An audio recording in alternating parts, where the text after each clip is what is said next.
এরকম অগোছালো এবং কি ময়লাযুক্ত একটা রুমকে কিভাবে আমি এরকম হাতে তুলি দিয়ে সুন্দর করে ফেললাম, সবকিছু গুছিয়ে নিলাম, সেটা তোমাদেরকে দেখাবো আজকে।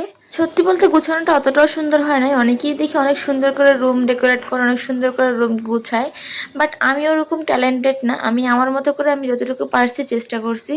গত 2 দিন আগে আমি ঢাকা থেকে গ্রামে আসছি, আর গ্রামে এসেই দেখি রুমের এই অবস্থা, গোছাবো গোছাবো করে আর গোছানো হয়ে ওঠেনি। আজকে গোছাতে শুরু করে দিলাম। এটা হচ্ছে আমার ভাইয়ের বাসা, আর আমার ভাবি আজকে প্রায় 7-8 দিন যাবৎ হসপিটালে অ্যাডমিট আছে। মানে আমার ভাবির ডেঙ্গু ধরা পড়ছে, উনি খুবই অসুস্থ। ওনার অসুস্থতার কথা শুনি আমরা ঢাকা থেকে গ্রামে আসছি।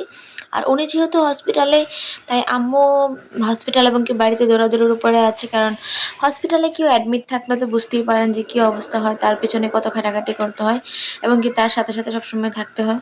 মূলত এই রুম গোছানোর কাজটা আমার ভাবিই করে। যেহেতু ভাবি অসুস্থ, তাই ভাবলাম আজকে আমিই করে দিই। বাসার সকলের জন্য আলাদা আলাদা রুম আছে, আর এটা হচ্ছে গেস্ট রুম। আর গেস্ট রুমে হচ্ছে সবসময় সকলে থাকে না, বেশি মেহমান হলে হচ্ছে গেস্ট রুমে থাকতে দেওয়া হয়। যেহেতু সবসময় থাকা হয় না, তাই রুমটা একটু বেশি ময়লা হয়ে গেছিলো। যাই হোক, রুমটাকে আমি সুন্দর মতো ঝেড়ে নিয়েছি। প্রথমে উপর নিচ পুরোটা ঝেড়ে নিয়েছি। ঝেড়ে নেওয়ার পরে হচ্ছে সোফার কাঠের মানে ফার্নিচার যেগুলো ছিল, খাট এবং কি সোফা, ওইটা আমি ভালোভাবে একটা শুকনা ন্যাকড়া দিয়ে মুছে নিয়েছি।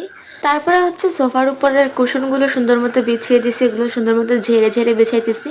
সোফাগুলো গোছানোর পরে হচ্ছে টি টেবিলটা সেট মতো রেখেছি। টি টেবিল 3টা, ছোট 2টা এবং কি বড় একটা, ওগুলোর উপরেও কাভারগুলো বিছিয়ে দিচ্ছি। সব কিছু হচ্ছে আমি গুছিয়ে নিয়েছি।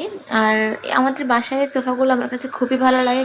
আর এই সোফাগুলো কিন্তু আমার বাবার নিজের গাছ দিয়ে বানানো হয়েছে। মানে আমার বাবার যে, আমাদের গ্রামের বাড়িতে আমার বাবা যে গাছ রোপণ করছে, ওই গাছ কেটে কাঠ বানিয়ে হচ্ছে এই সোফাগুলোর মানে বানানো হয়েছে। আর সোফাটা পুরোটাই বাড়িতে মিস্ত্রি এনে মানে বানানো হয়েছে। মিস্ত্রি কি বাসায় এনে তারপরে হচ্ছে মিস্ত্রিরা আমাদের চোখের সামনে সোফাগুলো বানিয়ে দিয়েছে। দেখতে দেখতে কিন্তু আমি দুপুরবেলা কাজ শুরু করছি, সন্ধ্যা হয়ে গেছে। আমি জাস্ট সব কিছু গুছিয়ে ঝেড়ে মুছে রেখে দিয়েছিলাম। তারপরে হচ্ছে আমি গোসল করে লাস্ট মোমেন্টে আমি ফুলদানির ফুলের টবগুলো সুন্দর মতো মানে সাবান পানি দিয়ে ধুয়ে হচ্ছে এখন সন্ধ্যাবেলা এগুলো মানে গোছাতে চলে আসলাম। এই কর্নার রেকটা আমার কাছে খুবই ভালো লেগেছে এবং কি এটা একটা হচ্ছে ফার্টেক্সের একটা কর্নার রেক। আর এটা আমার ভাবি পছন্দ করে কিনেছে। ফুলগুলোও খুব সুন্দর। এই ছোট ছোট কিউট কিউট ফুলগুলো দেখতে আমার কাছে খুবই ভালো লাগে। সবকিছু গোছানো হয়ে গেছে। এখন একটা আর্টিফিশিয়াল গোলাপ গাছ আছে, ওইটা আমি জায়গায় মতো বসিয়ে দিব। এটা আমি খাটের পাশে বসিয়ে দিছি। খাটের পাশে কর্নারে থাকলে খুবই সুন্দর লাগে এটা। তো এটা হচ্ছে আমার রুমের ফাইনাল লুক, মানে হচ্ছে আমাদের গেস্ট রুমের ফাইনাল লুক। আমি যতটুকু পারছি আমার মতো করে চেষ্টা করে গুছাইছি। বাকিটা যদি কিছু লাগে সেটা হচ্ছে আমার ভাবি পরবর্তীতে গুছিয়ে নেবে।